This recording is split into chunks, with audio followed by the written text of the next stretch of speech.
Another day, another Magic the Gathering product. That's right, with the release of Bloomburrow right on the horizon, and no, not the modern horizon, but the actual horizon out in our future, we see a brand new Magic the Gathering booster pack called the Value Booster. And while I'm going to give you a little spoiler here, I don't think this is going to go well. I think it's going to answer a very, very big need in our community. So let's talk quickly about what the Value Booster is, and let's get into what it's trying to do for regular Magic fans like you and I, and yes, of course, how they could do it better. And you're going to get a chance to roast me in the comments section. All right, let's get to it. Lions and tigers and bears and squirrels and raccoons and badgers, oh my, we are getting Bloomburrow really, really soon. It's right around the corner, and people are excited. We cannot wait for the next standard Magic the Gathering release, and to Wizards of the Coast credit, with all of the in-store play push that they have done, the great standard releases that have come out in the last year, save maybe Karlov Manor, but all the other ones have been really, really good, and the idea of Magic the Gathering Foundations creating a solid group of cards that you can hold on to and play in standard for the long run, you know, a 5-year period, they're doing a good job bringing standard back. But with Bloomburrow on the horizon, with it coming to us fans, we are getting a brand new type of booster called the Value Booster. And I'm not going to beat around the bush with this one. I think this is just going to be a bad product, but the idea is not a bad thing. I want to talk about what this idea is, and I want to dig into all of this. But before we do, remember to hit that sub button. We're racing to 9K, and with a small channel like mine, every single click of that subscribe button and the like button on this video help a ton. Thank you for everyone who's clicked that button, and on our way to 9K. But this Value Booster pack does seem to fill a niche in our community, and that niche is something that all of us fans are extremely passionate about, even if you realize or don't realize that you are. And that is the idea that Magic the Gathering has gotten more and more expensive.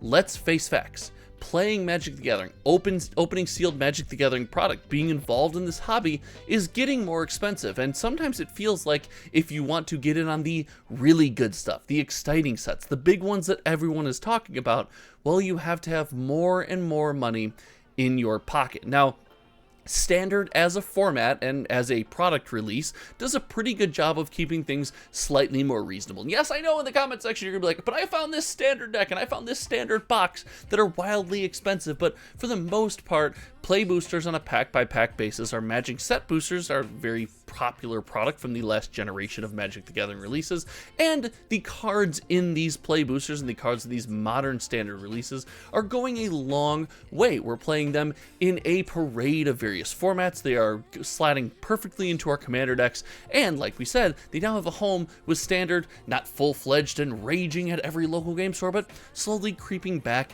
into our minds.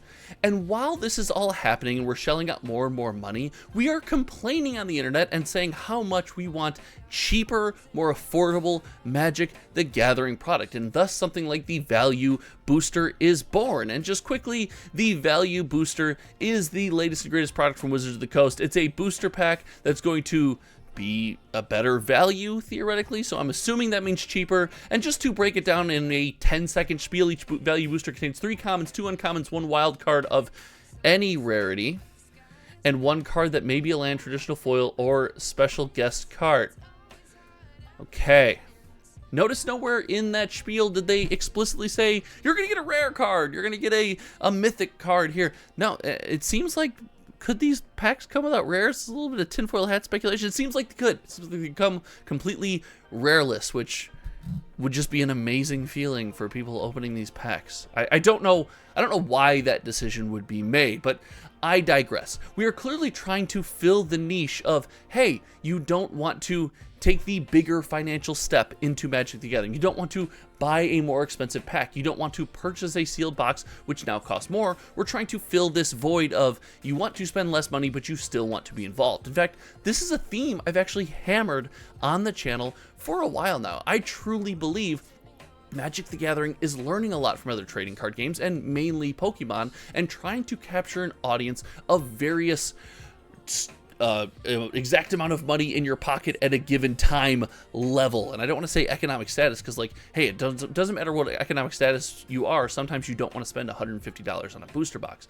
But I have always said there's a gap in Magic the Gathering where the people with 40 bucks in their pocket, $50 in their pocket, don't really have a home that they can easily slide right into. Every once in a while you find a commander deck that's good value, and yeah, in the past the bundles were always there, but the bundles weren't great. More on the bundles soon, that could be part of the solution, but there wasn't really anything for you to buy, and these booster packs coming in their own booster boxes might be trying to fill that need, and I do believe that need is important. I think more fans would be willing to purchase Magic the Gathering cards to get involved in a set release and dip their toes into Bloomburrow, have tried out Karlov Manor, or maybe even in the future, if Duskmourn and Horror is not your thing, still get a taste of everything that that set has to offer, if you could do so without such a massive commitment. And I know Magic the Gathering has gotten more expensive, and I know that there's inflation, there's arguments on both sides of the fence, but just from a community size standpoint,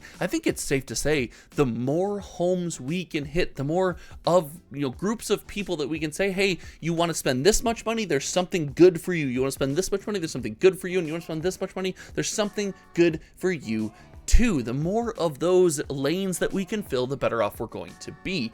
But I don't believe the value booster is going to do this. Listen, a booster pack where you can not open a rare when play boosters are sometimes containing 4 rares and a mythic in there, any number of breakdowns of 5 rares and mythics or whatever it is, with special guest cards and full foils, and collector packs is just every card is foil and half of them are rare and above.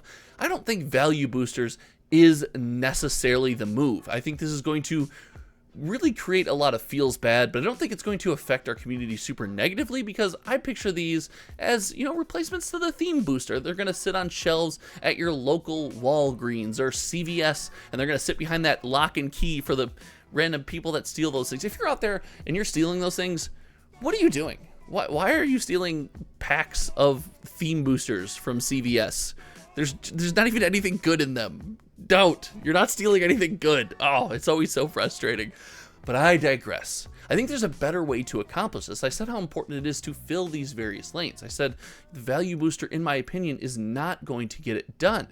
But I do believe that something can get it done, and we have seen Wizards of the Coast pivot and really lean into this actually in the last couple sets. Even in Modern Horizons 3, we saw this in Outlaws of Thunder Junction, and if I had to take a guess, we'll see this in Bloomburrow as well. The bundle is making a resurgence. You're getting more packs in your bundle. You're getting exclusive things in your bundle. Now, you always have gotten exclusive things, but they seem to be upping the value and the coolness factor of the exclusive things rather than the, hey, fold this box together and you get a, Phyrexia themed deck box that'll last you 3 seconds until it finally breaks down. I think including more packs to crack in the bundle, really leaning into that ETB development model where, hey, there's some stuff in here, there's some additional things, but realistically, on a pack by pack basis, you're getting a decent value and you get a chance to dip your toe into the set. And the fact that you can build decks out of the packs that you're getting, play sealed if everyone buys a bundle, have your own spin down, and go from there, is a massive